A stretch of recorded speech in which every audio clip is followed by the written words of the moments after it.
Hi everyone. First of all, I want to apologize for my absence. More frequent content is forthcoming. Second of all, I want to thank my friends Kirk and Kenny for their help with this video. You guys are probably familiar with Kirk, but in case you're not, the link to his channel is in the description box below. The link to Kenny's Twitter is in the description box below as well. I hope you enjoy the video. The other day, Destiny debated Richard Wolff on the topic of capitalism versus socialism, with Destiny making the case for the former and Wolff defending the latter. I'm sure that most of you know that I'm a staunch capitalist myself, and that I'm no fan of Richard Wolff, who is now the economics hero of the online left. Today I'm going to give my thoughts on the debate overall, and some of them may actually surprise you. First of all, I generally think the debates like this are useless. I actually agree with Kyle Klinsky that they're actually more about entertainment than anything else. Winning a debate is not the same thing as being correct, and making a persuasive argument isn't the same thing as making a good argument. Furthermore, it seems like most people just think their guy in a given debate wins.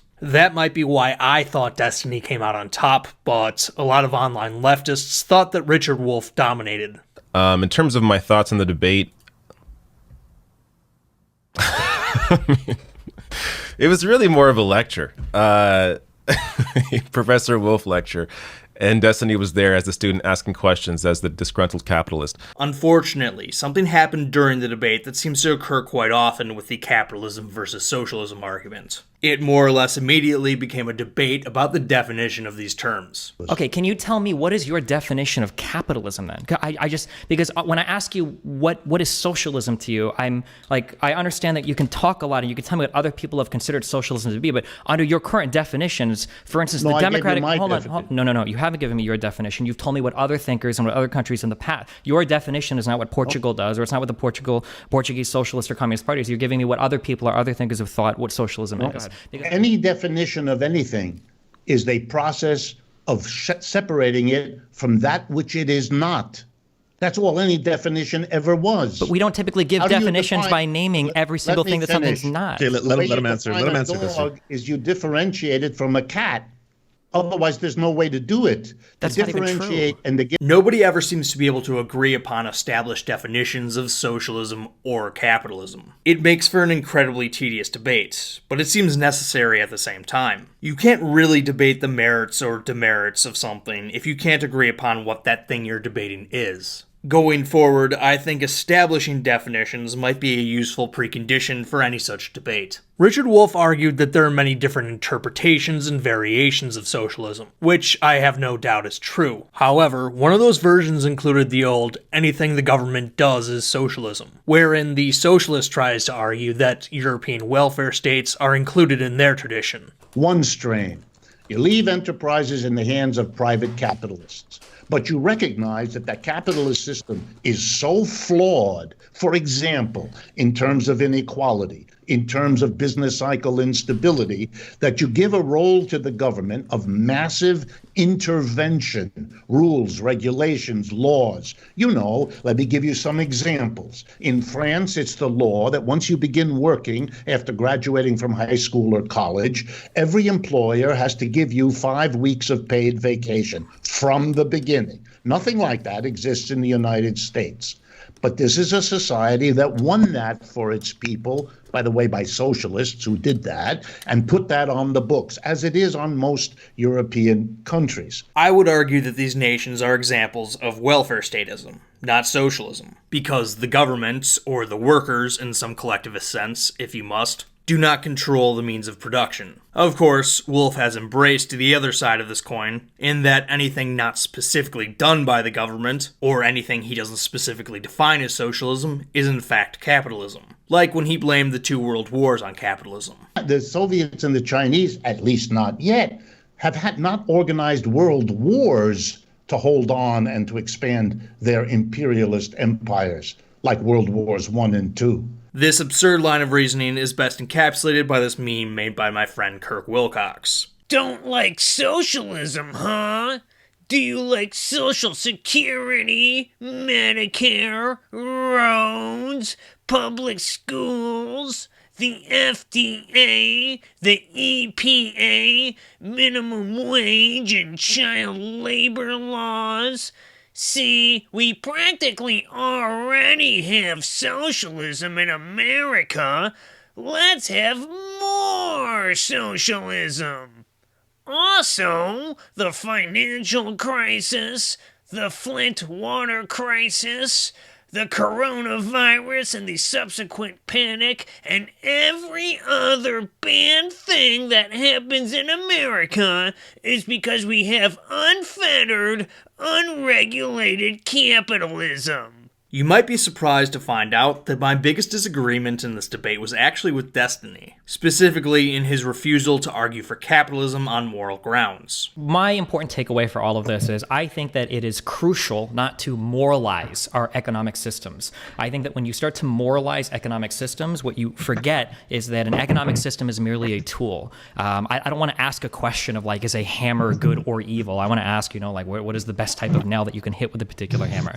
When you begin to point out whether or not a particular economic system is in and of itself good or evil, then you lose sight of what economies are supposed to do, which is efficiently allocate capital or natural resources in ways that make a country as prosperous as possible. Don't get me wrong, I agree that capitalism delivers a much better material standard of living to more people than socialism does. It's not even close. But to me, the most compelling differences between socialism and capitalism are the moral ones. And socialists love to argue on these grounds themselves. Nathan J. Robinson's book, Why You Should Be a Socialist, is almost entirely moralizing. Richard Wolff's brand of Marxist economic theory, and I use that term loosely, is essentially just arguments about what he perceives to be injustices and his solutions to them. Specifically, he thinks that certain types of human interaction are necessarily exploitative.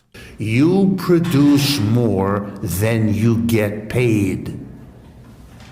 So if you've said to yourself, if you heard some proud person say, I will never work for anyone who doesn't pay me what I'm worth, you're talking to a person who doesn't understand how the system works. You were never paid what you were worth, and you cannot and will not be in a capitalist system. Why?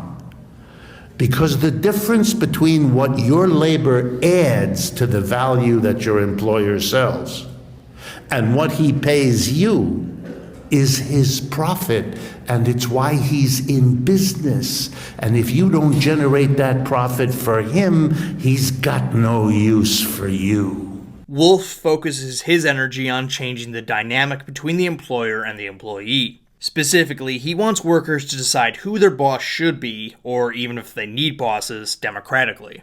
The proposal of socialists is a proposal to extend democracy from the political realm to the economic realm. Why that is frightening to people who otherwise say they favor democracy, I find amazing. In previous videos, I've gone over why I think the labor theory of value is a bunch of hocus pocus, so I don't feel the need to rehearse those arguments again. I want to look more closely at the moral underpinnings of the argument that Wolff makes. Like many leftists, Wolff considers the traditional workplace to be a little tyranny. This is news to me, because like most people, I show up to work not because I'm forced to, but because I value their compensation more than I value my time. As it happens, I like my job, but like most people, I would rather be somewhere else doing something I like more. But life has trade-offs, and I have bills to pay, we'll visit this topic later, so I make the decision to give my employer some of my time and energy in exchange for money so that I can pay said bills and use what's left to do things I want or buy things I like. My employer, in turn, values my time and skill sets more than they value the money they give me. Therefore, it's a win-win. I don't see what's wrong with this at all. It's no different than when I go to the grocery store to buy a loaf of bread. I want the bread more than I want the money, and the store wants my money more than they want the bread. This is a peaceful, mutually beneficial exchange. It's the same with goods as it is with labor. My ideal economic system is fundamentally predicated on this. Enter Richard Wolff. My employer and I agree on a contract, but this man doesn't approve. In fact, he thinks the only reason I don't see things the way he does is because I'm caught in the stranglehold of capitalist dogma. I think it's very hard for people to break out of the straitjacket that capitalism, having existed for 300 years, imposes on us. often unconsciously, often through the medium of our parents, our teachers, and so forth. I respect that. That's difficult. Human beings have a hard time doing that. I'm included. This is the Marxist concept known as false consciousness. If you disagree with the case Professor Wolff lays out, it's because you've been indoctrinated to think this way. Now, here I think we're coming up against one of the limitations of YouTube debates. Who tends to take part in online discussions like these? It's typically academics and content creators. I'm not one of these people who thinks that these aren't real jobs. That's ridiculous. But I do think that not working conventional 9-to-5s does limit the perspective of some people. I believe that a lot of YouTubers in particular, who are usually self-employed, tend to have a narrow view of worker-employee relationships. I've talked about my work experience before, and I'll draw upon it further to make my case here, and hopefully demonstrate that the workplace is not, in fact, a tyranny. I've been on both sides of the worker-boss dynamic, and I can tell you firsthand that the boss doesn't have nearly the power or the authority that people like Richard Wolff think they do. In my experience, something people on the labor side of the equation fail to appreciate is that management is not all-powerful and does not operate on a whim. Management's actions are constrained in multiple ways, particularly by what the customer wants. It's funny that Richard Wolff uses the example about how managers decide who works on what machines and when. And one last effort to clarify, since it seems murky for Steve. The difference I advocate is a radical transformation of the workplace so that the person who comes to work is no longer overwhelmingly an employee, a drone, told where to sit and what to do with what machine on what occasion, and then at the end of the day is told, go home. What happens to what you helped to produce is none of your business. Part of what I've done in management has been allocating labor. Where we put people to work was never done capriciously, but based largely on factors beyond anyone's control. For example, what the customers ordered, how much of a priority these orders were, who called in sick, what other areas of the workplace needed, any mechanical failures in machinery, etc. We were reacting to events, not dictating. There's another factor that shapes management decisions: workers. That's right, employers are accountable to their employees. You know why? Well, because of something that Richard Wolff and everyone else who compares workplaces to tyrannies seem to forget. Unlike life in despotic regimes, you can leave your job and no one can stop you from doing so. Workers come of their own volition, and they can leave of their own volition too. We talk a lot about how, in capitalism, workers compete with one another for promotions, higher wages, and better positions. And that's certainly true. What we don't often mention is how employers are simultaneously competing with one another for good workers. We're all aware of that dog-eat-dog competition that does exist in capitalism. What most of us forget is that employers are also competing with one another for good workers, and high turnover can be devastating for a business. Again, to invoke an example from my work experience, when I was at UPS, I had an employee who really wanted to work in one area, but we had to move him around more than he liked. I told him I would do my best to keep him in the area he wanted to be, but that there were no guarantees. Later in the shift, somebody went home sick, so we had to move him. I went and told him, and he walked off the job. He put one foot in front of the other and walked out the door.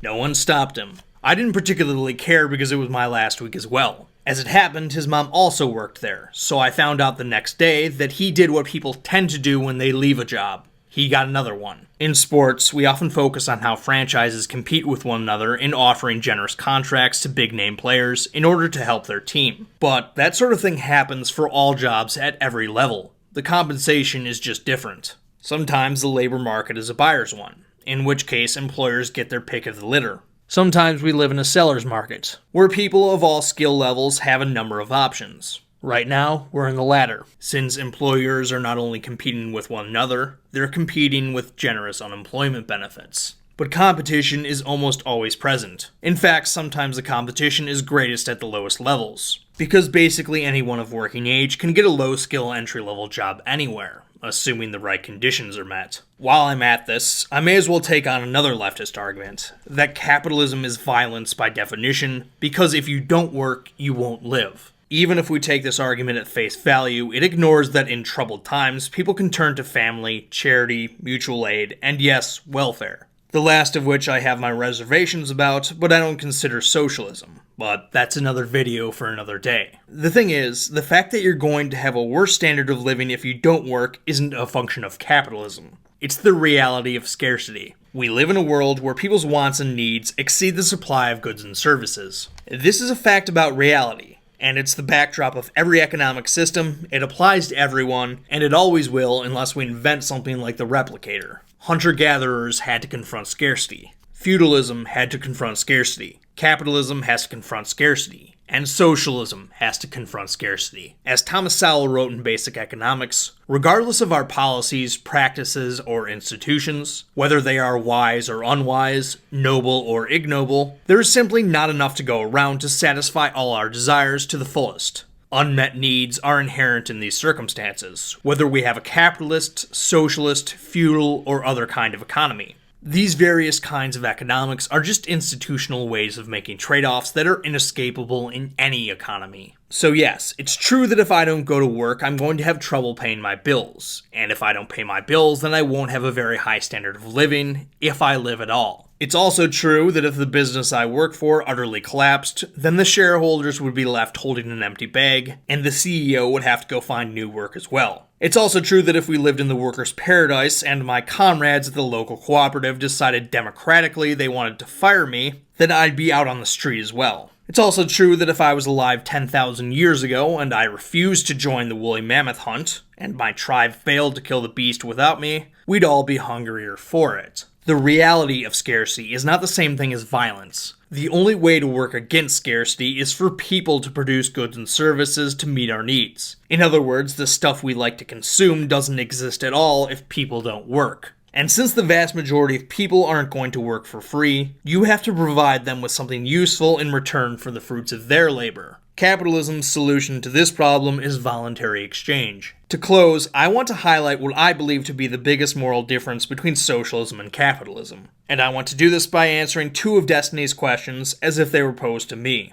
Unfortunately, Richard Wolff never answered these. The debate just never went back to them. Consequently, there are 5 major hurdles that no socialist I have ever spoken to has adequately addressed, and they are as follows. Number 1, what level of violence is acceptable for you to reach our socialist state? Number 2, how do we decide which businesses are allowed to exist in a socialist society without allowing private capital investment? How much violence am I willing to accept in order to sustain my economic system? Well, I believe that violence should only be used in the protection of property, life, and the enforcement of contracts. Which leads nicely into the second question. What is the acceptable level of worker-owned cooperatives in my ideal economic system? My answer is simple. As many as people want to start. If people want to start a worker-owned cooperative, that's fine. I have no problem with them doing so. I doubt it will go very far, but I certainly wouldn't stand in their way. If tomorrow Jeff Bezos woke up and decided that he wanted to democratize Amazon, that's fine. I think it would be a poor business decision, but that's a decision that's up to him and the rest of the shareholders. Honestly, in my ideal economy and society, there's nothing stopping a bunch of people from going off into the woods and starting their own commune. In fact, all of these things would be so much easier to do than they are currently. I don't know about Richard Wolff, but I know that a lot of people who identify as socialists would not accept the reverse.